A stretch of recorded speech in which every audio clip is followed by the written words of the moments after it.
The title of our next book is Wagons West Off to Oregon by Catherine E. Chambers.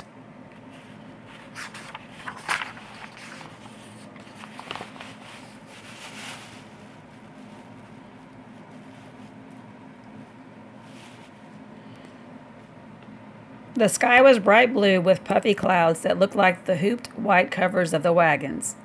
It was April 1854.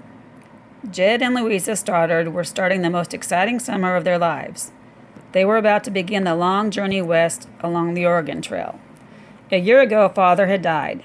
Then Mother had died of pneumonia a few months later. Jed was 14 and Louisa was only 12. The state of Virginia thought them too young to be alone. And they had no relatives in Virginia. Their big brother, Jason, had quarreled with Father 4 years ago and had gone off to the Oregon Territory, far away. The preacher had written to Jason about Father and Mother dying, but no answer came. No one knew if Jason got the letter or even if Jason himself was still alive. Jed lay awake, worrying about being sent to a home for orphans. Then, a month ago, there had been a knock at the door of the house where Jed and Louisa were staying. A tall, bearded man in a buckskin suit stood on the porch. It was Jason. I've come to take you home to Oregon. I have a farm, and I've just built a house. I'm getting married in the fall.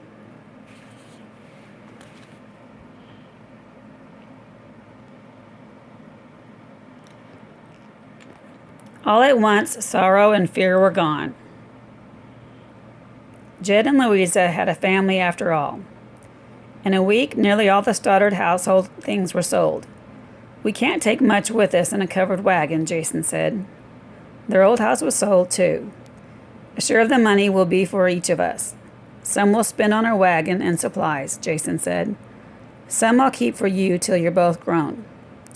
At first, Jed and Louisa felt quite shy with Jason. 4 years was a long time, and he had changed so much.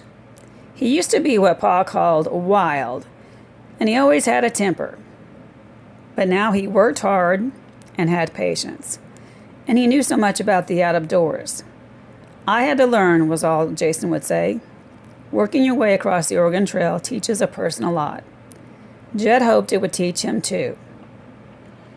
His brother was the kind of man Jed wanted to become. Jason had come east from Oregon by the overland stage, which could make the trip in only a few weeks. In the wagon train, slow oxen would drag heavy loads.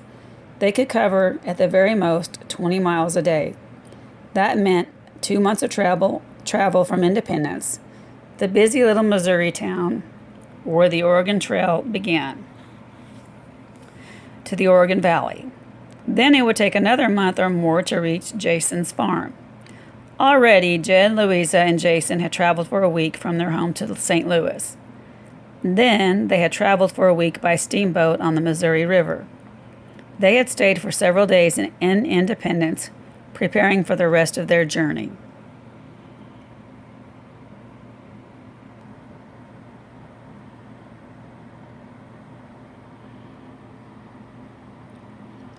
It seemed to Jed that the whole country had either Oregon fever or California fever. That was what folks called the excitement that pulled thousands of people to the golden mines of California or to the fertile fields in the Northwest. Travel across the Great Plains, through Indian country, and across the Rockies could be very hard. People traveled in trains of 30 or more wagons in order to help one another and for protection. These wagon trains formed in Independence. The days in Independence had been exciting. First, Jason bought a Conestoga wagon. This was the best kind, made in Conestoga, Pennsylvania. Next, he bought 4 strong, patient oxen. What shall we name them? Jed asked eagerly. Jason grinned. The ones on the left are called Buck, the ones on the right are called Bright. All ox teams are named that way. Makes it easy for anyone to drive any team if needed. Besides the oxen, they bought a cow named Suki and a flock of chickens that Louisa would take care of.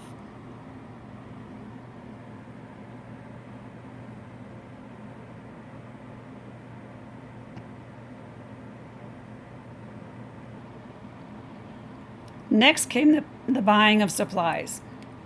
Louisa was amazed at how much they would need.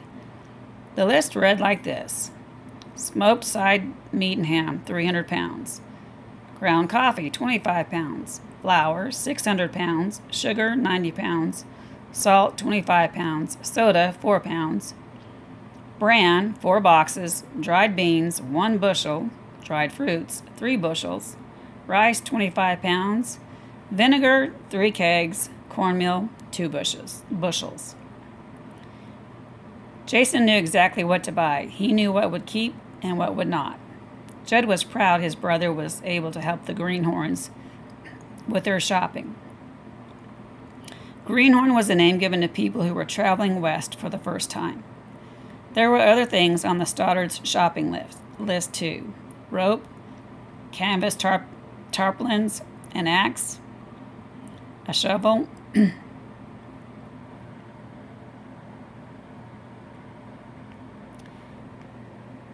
and other tools, sharp knives, and tin dishes and spoons. They also needed ginger, raisins, and molasses for cooking, plus a keg of water. They already had their mother's old iron pot and skillet and her feather beds and blankets. Well, that should be everything, Jason told Louisa and Jed. Other people were buying farm tools and guns, and seed potatoes and sheep. Jason helped them with that too. He already had that kind of thing in Oregon.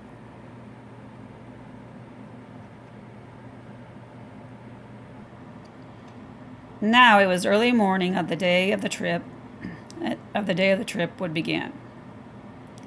The wagons were loaded. The campfires were put out. The night before, around the fires, Jason had been elected captain of the wagon train. He was young, but he was the only man who'd made the trip before. Other officers were elected too, but along the trail, Jason's word would be law. Jason looked sharply around the camp to make sure that everyone was ready. He cupped his hands. "Off to Oregon," he called. "Oregon or bust," came the reply from waiting wagons. Jason rode out in front of on his horse, Coyote, and the other officers rode out with him. 4 wagons rolled forward, and then 4 more. This is how they would travel, in 4 columns. Behind the wagon train came the mules, sheep, and cattle. Dogs ran everywhere, barking with excitement. The started wagon was in the 3rd row. Jed's chest swelled as he drove the oxen. Father had taught him how, back on their farm in the Shenandoah Valley. The wagon's canvas side flaps were tied up to let in the early sun. Louisa sat on the wooden board that formed a seat alongside Jed, swinging her bare feet. She'd given up shoes as soon as she saw the other girls in camp without them. In the next wagon were the Beldersons. Already, Harriet Belderson was Louisa's best friend. Jed liked Meg Belderson, who was his own age, and her brother, Tom, who was 2 years older. Meg was playing her harmonica now. She played a sad, lovely song that they had heard on the riverboat coming to Independence. Many, many rivers lay ahead, but at the last, the Columbia, their new home, was waiting for them. A week after leaving Independence came their first river crossing. It was the Kaw or Kansas River. Excitement crackled through the wagon train. The wagons had to be reformed into a single line and chained together. Every crack in the wagons had to be filled with tar. Guns were hung up on the wagon frames. Everything was fastened down and wrapped to be watertight.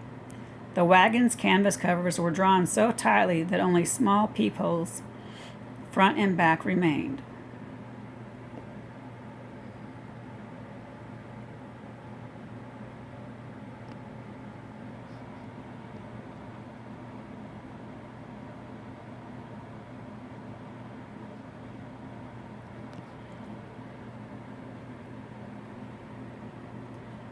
Jason rode up beside Jed.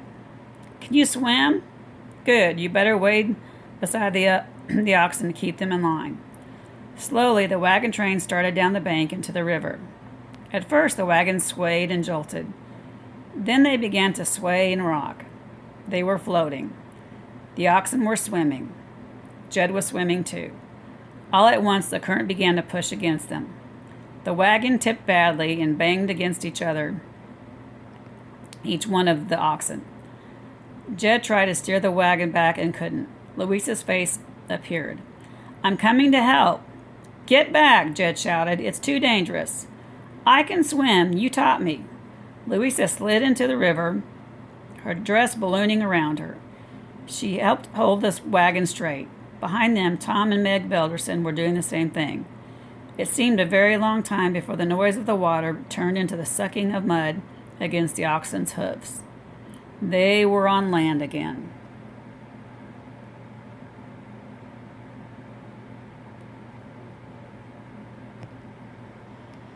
Everyone was glad to set up camp that night. The days on the trail fell into a pattern. At 4 o'clock in the morning, Jason fired 3 shots from his rifle. Sleepily, people began to climb from the wagons. Everyone had a job to do. Some people rounded up the oxen. Some unchained the wagons. Some took down the tents. Children gathered fuel and stoked up fires. Women began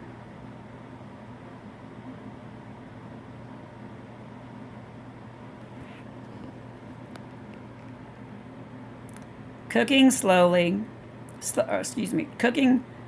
sow belly or bacon and special pancakes called slam johns. Soon delicious smells rose from the smoke of the fires. Bean pots, which had been buried to bake overnight, were dug up. Kettles were scoured. Water kegs were filled. Oxen were yoked to wagons. Everyone was in place, ready and waiting when the bugle sounded at 7 a.m. By now, the sky had turned from gray to pale pink and yellow to clear blue. The 4 wagons that led the way yesterday took the rear today. The lead positions changed every day. That way, everyone took a turn at riding through the cloud of dust in the rear of the wagon train. In the morning, men drove the wagons. Often Jason and a few other men on horses rode ahead to hunt. There were antelope on the plains and prairie chicken. When they reached the banks of the South Platte River, a cry rang out from wagon to wagon. "Buffalo!" There they were, just as the pictures Jed had seen. Thousands of shaggy brown beasts lumbering over hills of sand. The sound of their hoofs roared like thunder, and the ground shook beneath them.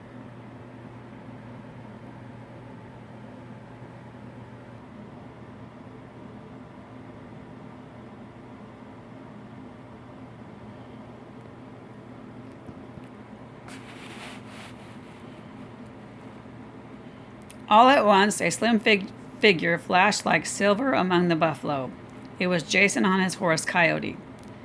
Jed's heart pounded like a hammer, but Jason and Coyote knew what they were doing. Coyote was a good buffalo horse. He darted this way and that, dodging the buffalo bulls. He knew how to put Jason in position for the best shot. Jason was a good buffalo hunter, too. He shot 3 buffalo in the only proper place, just right behind the right shoulder. Rifle balls wouldn't go through their matted hair and thick bone of a buffalo's head. That day when the wagon train stopped for nooning, there was fresh buffalo meat to eat. Noonday was the midday stop all wagons made to rest the animals during the noontime heat. The animals drank and rested in the shade of the wagons. Usually the oxen stayed yoked because in an hour they would be on their way again. In the afternoon, everyone was tired. The wagons moved more slowly. Women and boys drove the wagons now, while the men napped. Louisa was the lady of the Stoddard wagon.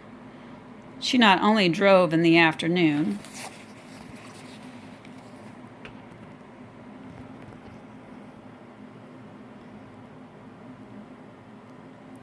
she cooked the meals. They weren't bad either. Jed had to admit.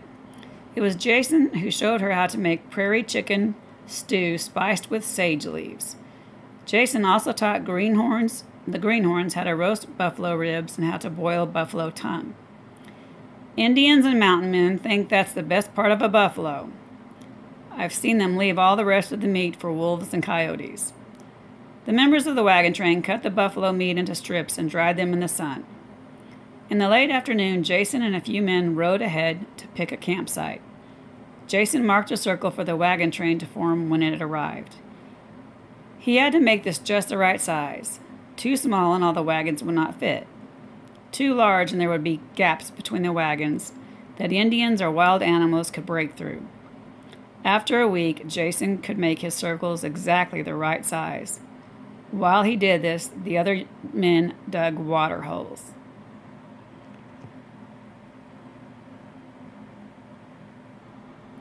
Soon the wagon train arrived. Again, everyone had jobs to do. Wagons were driven into place and chained together for the night. The oxen were turned loose to graze. Horses and mules were tied up so they could not wander. Children scattered to gather fuel for the fires, dried grasses or wood, if there was any.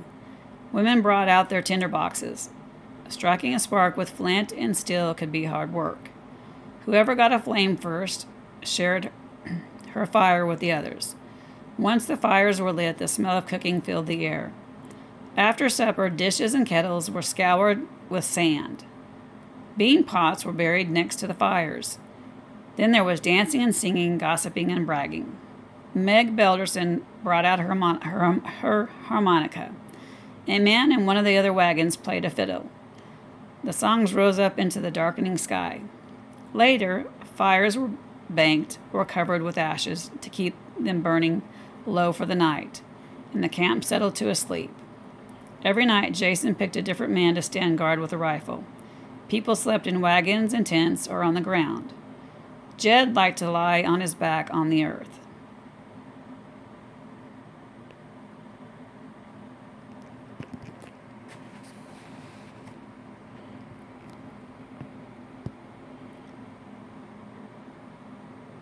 Jed liked to lie on his back on the earth between campfire and wagon and look up at the bright stars. Sometimes he heard the far-off, lonely howling of coyotes. When the rains came, camping wasn't as much fun. Rain leaked through the wagon cover no matter what Jed did. Louisa couldn't keep a fire going. They ate cold, dried meat and soggy biscuits as they huddled together in the damp.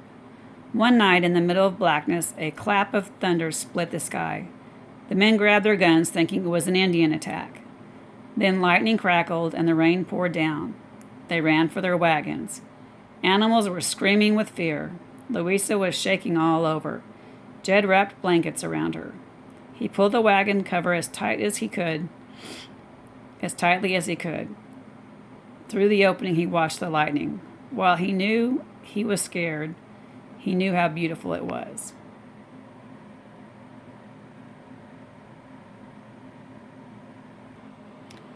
Make camp, break camp, follow the river.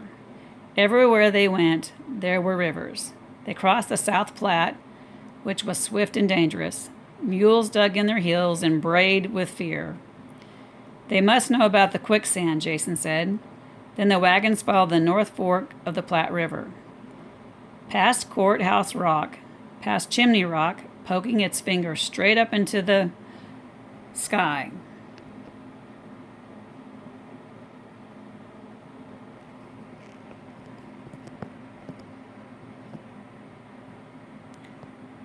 Past Scott's Bluff with its strange house shapes jutting up in the cliffs.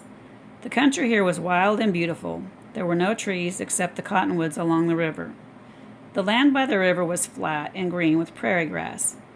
Beyond rose the rocks, suddenly 1,000 feet high, as though carved by a long gone giant. The rocks were strange and wonderful colors, like the sky, and they seemed to shimmer in the noontime heat. Day after day, the wagon train followed the Platte. 1,000 miles long, a mile wide, an inch deep, and all of it was muddy. Mr. Belderson joked. A month and a half after they left Independence, Fort Laramie loomed ahead. In the wagons, everyone perked up. Young ladies began to wipe the dust from their faces. Fort Laramie was a United States Army camp bought from the American Fur Company. It was built of dried mud bricks, and its 2 block houses had slits through which guns could be fired. They're not much used now, Jason told Jed and Louisa. The Indians around here are friendly with the settlers. Jed had been wondering when he was going to see Indians.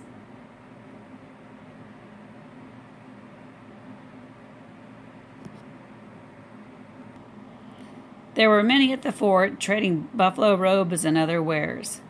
They looked fearsome with their braids and feathers and scarred faces. The wagon train rested at Laramie for 2 days. It felt good not to be jostled every minute with the movement of the jolting wagons. The soldiers held a dance in the stockade the first night, and the next night the soldiers were guests of the pioneers around the campfires. On the 3rd day, Jason's bugle call sounded at dawn. The hills became mountains now. Snow-covered peaks loomed on either side. They passed Independence Rock, where hundreds of earlier pioneers had carved their names. Jed added his with Jason's knife. They came to a bleak, steep gorge of the Devil's Gate. They followed the Sweetwater River. It was midsummer, and they had been on the trail 2 months. Often it was hard for the oxen to pick their way up the steep, narrow path. Only the old and sick rode in the wagons now. The others walked to lighten the load. Some families had to leave behind heavy things that they had brought.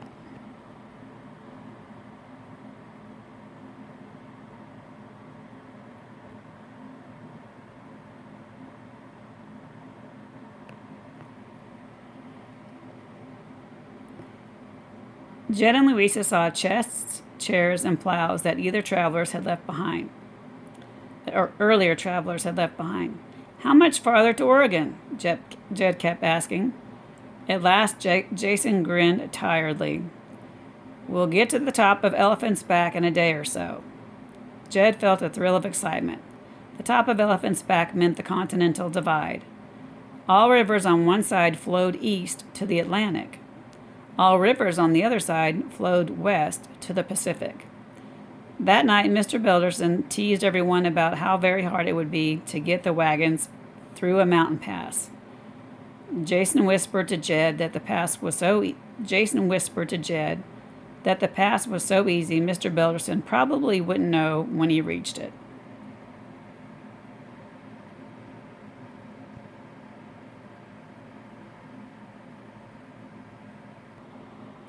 They kept traveling upward just before noon the next day. They came out suddenly into a broad green valley. On each side were small green hills. Beyond them, above them, rose the mountain peaks, tree-covered, snow-covered, dazzling in the sun. Midway into the valley, Jason fired a shot. "Welcome to Oregon territory," he cried. They had another week of travel before the sharp cliffs. Then they were near Fort Bridger. This was the trading post started by the famous mountain man Jim Bridger. I met him in my first trip out, Jason told Louisa and Jed that night beside the fire. He's one of the greatest mountain men. He's been a trapper since he was your age. He's been an Army Scout. He discovered the Great Salt Lake. I wish you could see him. He's probably out guiding a wagon train himself. Then they rolled into Fort Bridger the next day. A granite-faced man in a flat-brimmed hat came out to meet them. Jason let out a cry. "Jim! Old Jim Bridger!" Jed shook hands with Jason's idol.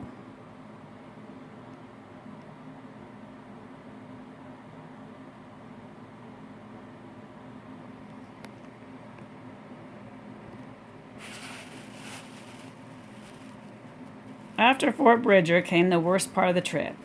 Hot, dry July days under a burning sun. More steep, narrow paths. More treasures brought from home were discarded. No grass, no game. Children loved the fizzling water of the soda springs and the sound like the chuff of the steamboats at Steamboat Springs. But the water was not good to drink. Some animals died of heat and thirst. "This land looks like the way the moon must be," Jed said to Meg Belderson as they trudged along. Meg nodded without speaking. Her black hair clung damply to her tanned face. Louisa, too, was brown. Louisa, too, was browned and had calluses on her feet.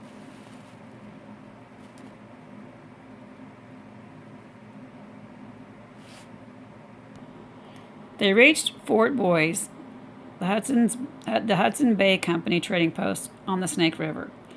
They followed the burnt river valley and turned north, past Lone Pine Tree Mountain, into the Grand Ronde Valley, then into the Blue Mountains. They were catching salmon now for their evening meals.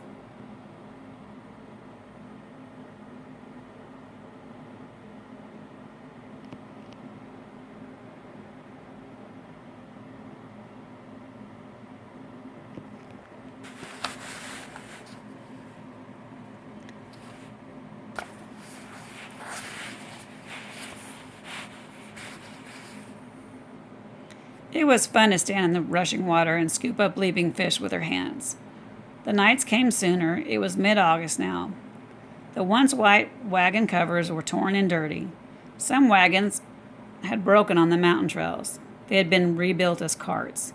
The oxen were tired and thin from the long travel. Their necks were sore from the yokes, and some of them limped. Even though days were shorter, it seemed to Jed that they would never end. He often thought he couldn't drive a wagon, haul water, or yoke the oxen one more time. But then one day they came to the Columbia River and turned west along it into the Willamette Valley. The ground was no longer parched and dry. It was green. Leafy trees lifted tall branches above log houses. Wheat and corn waved their golden heads. People came from the houses to greet the travelers with fresh vegetables and cool milk. Everyone was talking about how fine the farmland was here, and how warm the winters. Each day, one or two families would drop out of the wagon train to stake out land for farms.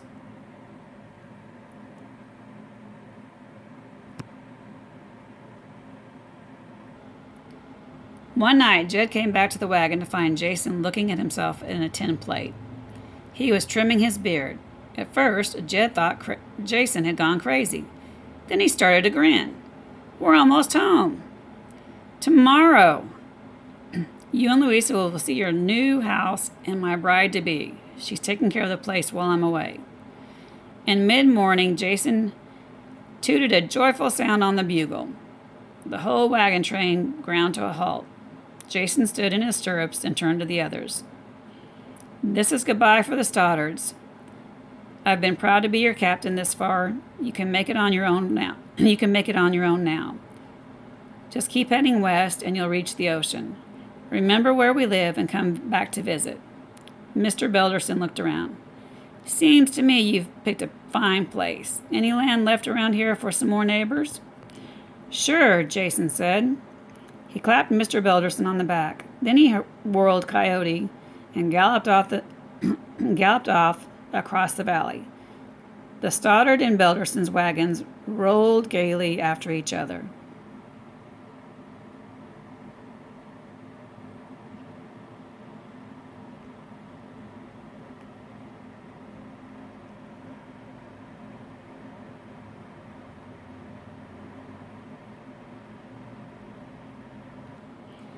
They came to well-kept fields. They came to a sprawling log house under leafy trees.